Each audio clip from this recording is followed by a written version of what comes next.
So let's take a look at the extended warranty you have the privilege of buying when you get your new vehicle. Now, I, of course, didn't buy it when I got my new vehicle, but Mopar sent me a letter, and this is from Mopar, about extra vehicle protection or extended warranty, whatever you want to call it. It says here, "Dear Robert," that's me, "congratulations on the purchase of your 2024 Wrangler Sport. Our records indicate that you did not take advantage of a Mopar Vehicle Protection Plan, or MVP, when you purchased your vehicle. And as I said, I did not. I never buy extended warranties." We'll get to why here in just a couple minutes. It says a Mopar vehicle or MVP plan protects your 2024 Wrangler Sport from unexpected costly vehicle repairs on more than 5,000 components for up to the earlier of 8 years or 125,000 miles. That's 5 years after your factory warranty expires. So something key there is that this is going to cover you obviously after the warranty that you already have, your 3-year 36,000 or 4-year 48,000, whatever your warranty happens to be. Now, before I carry on, let's take a quick break from that just to give you a few estimates of what they say things that could go wrong are going to cost. If you need to replace your engine, they say it will cost you $10,625. but nothing if you buy this MVP plan. Transmission, $6,438. Again, nothing if you buy this plan. A steering gear, $3,866. And the last of their 4 examples is the differential, $3,332. Again, no cost to you if you buy this plan on any of those items. So let's move on here. It says here, and now they're trying to pull at your heartstrings. Have peace of mind, knowing you're beating inflation by locking in today's prices on covered repairs. Well, if I don't have to pay anything, what do I care what it costs, right? I'm buying this plan. There is no price for me. Have trust, knowing your vehicle will be maintained by factory-trained technicians using only certified Mopar parts. That is a good thing, but you get that if you take it in and pay for it yourself anyway. I mean, they're not going to give you a group of other people at the dealership to work on your Jeep if you don't buy this plan. Could you imagine?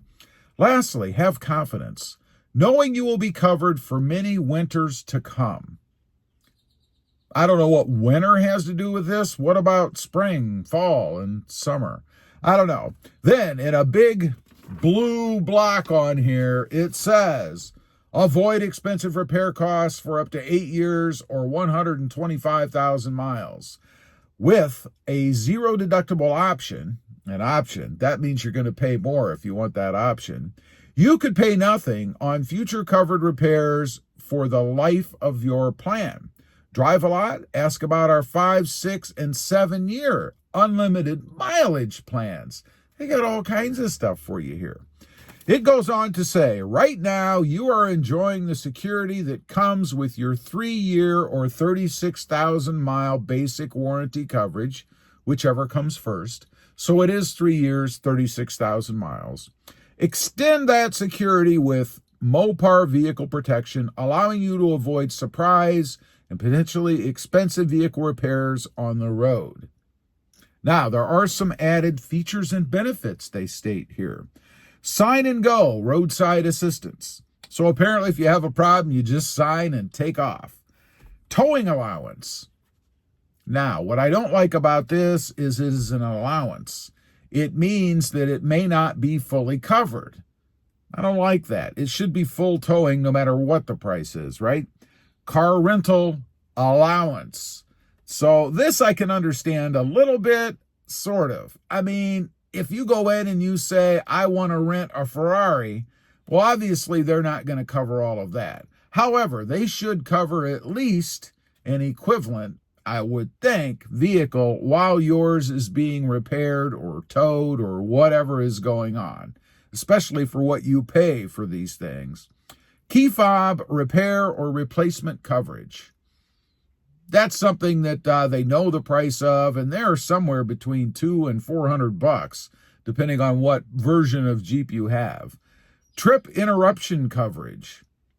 So I guess if you're maybe on your way to catch a flight, can't get your flight because your vehicle broke down, you're on the side of the road. Seems to me that that's what they're talking about there. And this is transferable. So if you sell your vehicle to someone else, and I assume only privately, you can transfer this to them. But what happens when you trade your car in or your Jeep in at the dealership? Is it transferred to them? I don't know. And then in a big red dot right there, it says retired prior service and active military plus first responders receive additional discounts. That's cool. I like that. I mean, if you've decided you're going to do this and you are a first responder or military, you should get a little bit more off. Now, it goes on to say the Mopar direct difference. 100% backed by the people that built your vehicle, because this is a Mopar plan, right? Honored at all Chrysler, Dodge, Jeep, and Ram dealerships throughout North America. So if you're on a road trip somewhere, you're 10 hours away and your Jeep breaks down, you can take it into that dealership, as it should be, the one that's in the area that you're in. I mean, could you imagine if it was only good for one dealership in your hometown? You'd have to tow it all the way back. I'm sure there'd be a cost in that. And then it goes on to say, take advantage of this important offer today by Mopar Direct. That's who's offering it. They give you a 1-800 number to call. You have 30 days to speak with their specialist. Now, what's interesting, I was going to go online and see what this thing costs. In other words, I thought I could go to a website, plug in my VIN number, and then I'd have options for different plans. But there is no website. And the reason for that is because they're going to try to hard sell you on this plan. They want you talking to a live human.